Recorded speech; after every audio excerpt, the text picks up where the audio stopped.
জানেন, কিছু কথা এমন হয় যা সবার সামনে বলা যায় না, বুকের গভীরে চেপে রাখতে হয়। সেই সব লুকোনো কথা, মনের গভীরে জমানো অনুভূতিগুলো যখন আর ধারণ করা যায় না, তখন তাদের একটা মুক্তি দরকার হয়। আজ আমি সেই সব কথার জট খুলব। তার আগে একটা অনুরোধ, ইয়রফোনটা কানে লাগিয়ে নিন আর একটু নিরিবিলি দেখে বসুন, কারণ এই গল্পটা শোনার জন্য একটা বিশেষ মন দরকার, যা অন্যের চোখে খারাপ লাগার ভয়কে তুচ্ছ করে শুধু সত্যকে উপলব্ধি করতে পারবে। এই গল্পে আমি আমার জীবনের সবচেয়ে ব্যক্তিগত আর জটিল অধ্যায়টা আপনাদের সামনে মেলে ধরব, যা হয়তো আপনাদের ভাবাবে, হয়তো কষ্ট দেবে, কিন্তু শেষমেশ একটা নতুন দৃষ্টি দিতে সাহায্য করবে।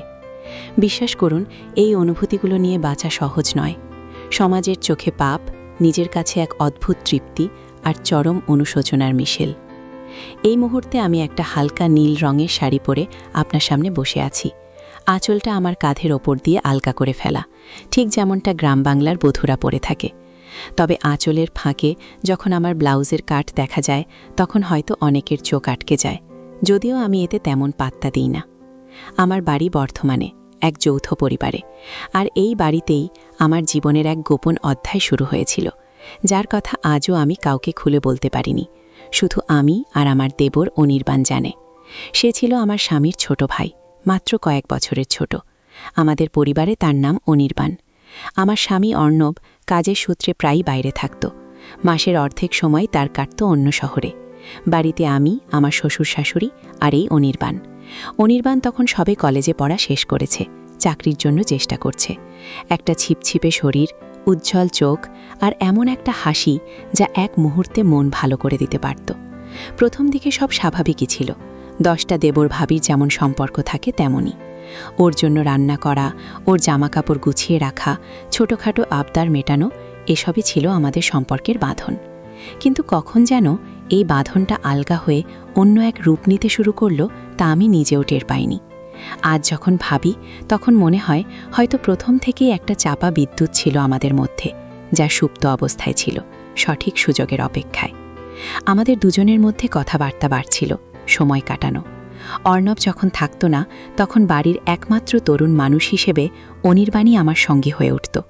টিভি দেখা, টুকিটাকি গল্প করা, এমনকি রাতের খাবার খেতে বসলে ওর পাশে বসে ওর প্লেটে মাছের কাঁটা বেছে দেওয়া, এসবই যেন এক অভ্যেসে পরিণত হয়েছিল। ওর চাহনি, ওর বলা কথাগুলোর মধ্যে একটা অদ্ভুত গভীরতা খুঁজে পেতাম আমি।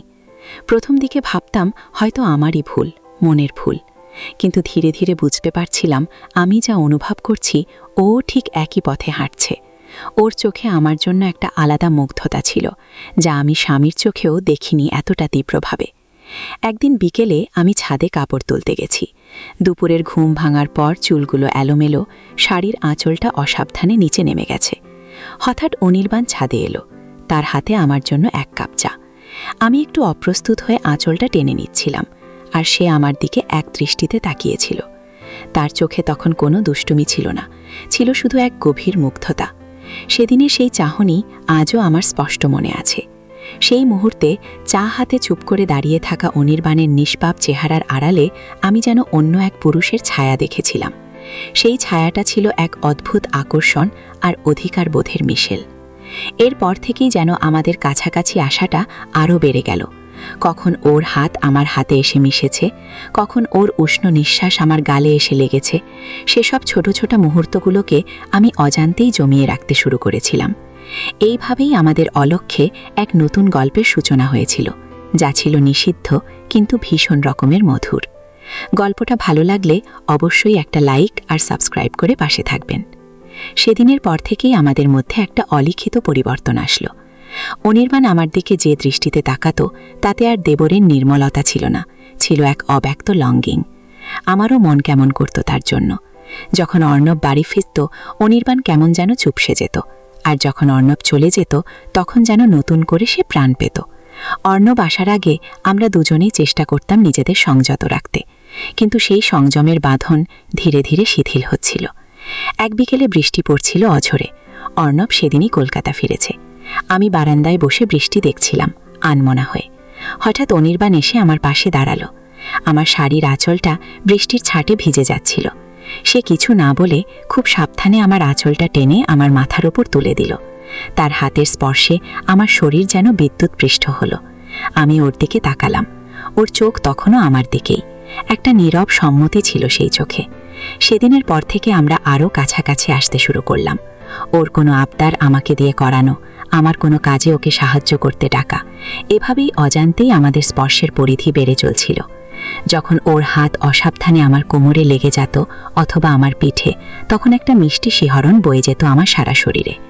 আমি জানি এটা ঠিক নয়, আমি বিবাহিত, ওর ভাবি, কিন্তু মন বলে একটা ব্যাপার আছে তো, সেই মন তখন ওর দিকেই ঝুঁকেছিল। একদিন রাতে কারেন্ট চলে গিয়েছিল। সে রাতে শাশুড়ি আর শ্বশুরমশাই গ্রামের এক আত্মীয়ের বাড়ি গিয়েছিলেন। ফিরতে দেরি হবে। আমি একা ছিলাম বাড়িতে। টর্চ জেলে যখন রান্নাঘরের দিকে যাচ্ছিলাম, হঠাৎই অনির্বাণ আমার পথ আটকালো। তার চোখে এক অদ্ভুত নেশা। টর্চের আলোয় ওর মুখটা অস্পষ্ট দেখাচ্ছিল, কিন্তু ওর চোখের গভীরতা স্পষ্ট ছিল। ভাবি, শুধু এইটুকু বলেছিল। সেই ডাকের মধ্যে যেন এক অনন্ত আকাঙ্ক্ষা মিশেছিল। আমি সেদিন কোনো কথা বলতে পারিনি, শুধু ওর দিকে তাকিয়েছিলাম। সে আমার হাতটা ধরল, খুব হালকাভাবে। তার হাতের স্পর্শে আমার পুরো শরীরে যেন আগুন জ্বলে উঠেছিল। সেই রাতে আমরা দীর্ঘক্ষণ চুপ করে বসেছিলাম বারান্দায়। বিদ্যুৎ না থাকলেও আমাদের চারপাশে তখন এক তীব্র অদৃশ্য আলো ঝলমল করছিল। ওর হাত আমার হাতে, আর ওর উষ্ণ নিঃশ্বাস আমার কানের কাছে। সে শুধু বলেছিল, ভাবি, আমি জানি এটা ঠিক নয়, কিন্তু আমি নিজেকে আটকাতে পারছি না। আমি তখনও নির্বাক। আমার চোখ দিয়ে টপ টপ করে জল পড়ছিল। আমি জানতাম এই জলের অর্থ কী। এটা শুধু অনুতাপ ছিল না, ছিল এক অপ্রতিরোধ্য আকর্ষণ, এক তীব্র আবেগের বিস্ফোরণ। এই ঘটনাগুলো যখন ঘটছে, তখন আমি যেন এক অন্য জগতে বাস করছিলাম। দিনের বেলায় সবার সামনে স্বাভাবিক থাকতাম, কিন্তু ভেতরে ভেতরে চলত এক তীব্র ঝড়। রাতে অর্ণবের সঙ্গে ফোনে কথা বলার সময় অপরাধ বোধে জর্জরিত হতাম। আবার পরক্ষণেই অনির্বাণের কথা ভাবতাম। সেও আমার মন বুঝতে পারত। আমাদের মধ্যে একটা অদ্ভুত বোঝাপড়া তৈরি হয়েছিল, যা ছিল কথার অতীত। চোখের ইশারায় বা ছোট্ট একটা স্পর্শে অনেক কিছু বলে দেওয়া যেত। সে যেন আমার প্রতিটা কষ্ট, প্রতিটা আকাঙ্ক্ষা বুঝতে পারত। অর্ণবের অনুপস্থিতিটা যেন আমাদের আরও কাছাকাছি টেনে আনছিল। অনির্বাণ তখনও বেকার ছিল, তাই অনেকটা সময় বাড়িতেই কাটাত। আমি যখন বাড়ির কাজ করতাম, তখন সে আমার পাশে এসে বসত, ছোটখাটো সাহায্য করত। হয়তো মশলা বাটছি, সে এসে আমার হাত ধরে বাটনা বাটার ভঙ্গিটা ঠিক করে দিচ্ছে। সেই ছলে ওর হাতের উষ্ণতা আমার হাতে লেগে থাকতো অনেকক্ষণ।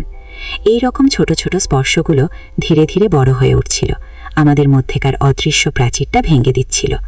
একদিন অর্ণব এক জরুরি কাজে শহরের বাইরে চলে গেল। পরপর কয়েকদিন ধরে একটানা বৃষ্টি। গ্রামের পথঘাট কাদায় ভরা। শাশুড়ি অসুস্থ হয়ে পড়লেন। শ্বশুরমশাই তাকে নিয়ে ডাক্তার দেখাতে গ্রামের দূরের এক হাসপাতালে গেলেন। বাড়িতে আমি আর অনির্বাণ। সেদিন রাতটা ছিল খুবই নির্জন। বাইরে একটানা বৃষ্টির শব্দ, আর ভেতরে আমাদের মনের গভীরে চাপা পড়ে থাকা এক অদ্ভুত নীরবতা। রাতে যখন আমরা খেতে বসলাম, অনির্বাণ আমার পাশে বসল। ওর চোখ বারবার আমার দিকেই আসছিল। খাওয়া শেষে আমি যখন প্লেটগুলো নিয়ে রান্নাঘরে যাচ্ছিলাম, তখন সে এসে আমার হাত ধরল। তার হাতে একটা টান অনুভব করলাম, কিন্তু আমি নিজেকে সরালাম না। সে আমার খুব কাছে এলো। তার নিঃশ্বাসের উষ্ণতা আমার মুখে এসে লাগছিল। আমি চোখ বন্ধ করে ফেললাম। সে খুব ফিসফিস করে বলল, ভাবি, আর কতদিন এইভাবে নিজেকে আর আমাকে কষ্ট দেবে? তার গলায় তখন তীব্র আবেগ। আমার মনে হলো আমার আর কোনো শক্তি নেই নিজেকে আটকানোর। আমি শুধু ওর দিকে তাকিয়েছিলাম। আমাদের মধ্যেকার সমস্ত বাধা যেন মুহূর্তের মধ্যে উবে গিয়েছিল।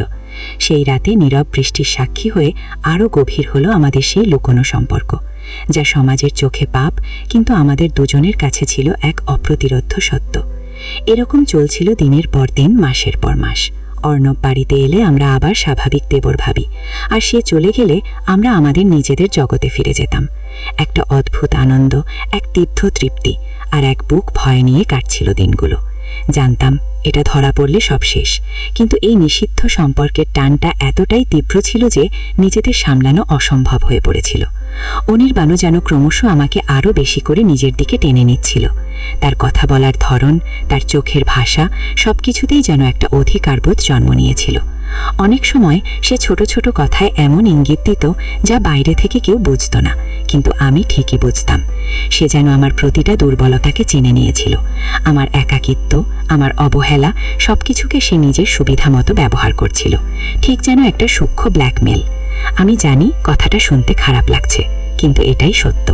আমার মন দুর্বল ছিল, আর সে সেই দুর্বলতার সুযোগ নিয়েছিল। হয়তো আমারও সায় ছিল বলেই সে এতটা এগোতে পেরেছিল।